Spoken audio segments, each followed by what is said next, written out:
कन्नौज का रहने वाला एक ब्राह्मण था जिसका नाम था वेदपाटी ब्राह्मण था अजामिल। एक बार पूजा के लिए समिधा बीनने के लिए गया जंगल में। उसने एक वेश्या को शूद्र में रत देख लिया। उस ब्राह्मण की बुद्धि मलिन हो गई, बुद्धि मलिन हुई तो हमेशा के लिए उस वेश्या के साथ चला गया, वेश्या को लेकर के चला गया। उसके घर में 10 संतानें पैदा हुई वेश्या से। सबसे छोटा जो बेटा था उसका नाम उसने नारायण रख लिया था संतों के कहने पर। उम्र बाकी थी, शास्त्र का ऐसा नियम है, भगवत प्रेमी कहते हैं कि आयु से पहले ही और उस भोगी पुरुष को यम के दूत लेने के लिए आ गए। 15 वर्ष उसकी आयु में बाकी थी, यम के दूत उसे लेने के लिए आ गए। जैसे ही यम के दूत उसके सामने आए वो डर गया और डर करके अपने बेटे को चिल्लाने लगा, नारायण बेटा बचाओ, नारायण बेटा बचाओ। उस छोटे बेटे से विशेष प्रेम करता था। अब उसके बेटे ने तो सुना नहीं, लेकिन भगवान के कान में उसकी आवाज पहुंच गई।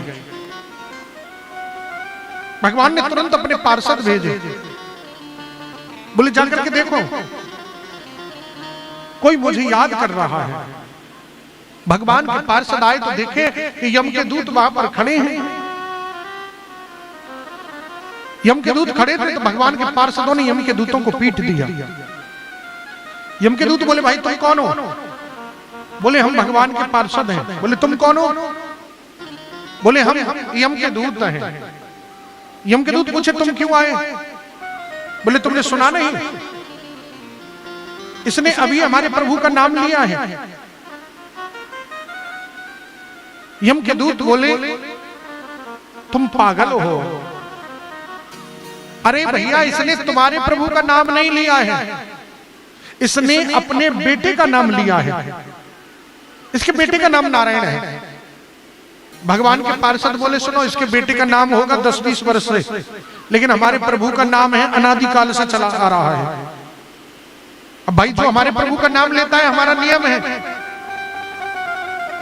कि हम उसके पास पहुंच जाते हैं, उसकी रक्षा करने के लिए भगवान की आज्ञा है, और तुम्हारा कोई अधिकार नहीं है।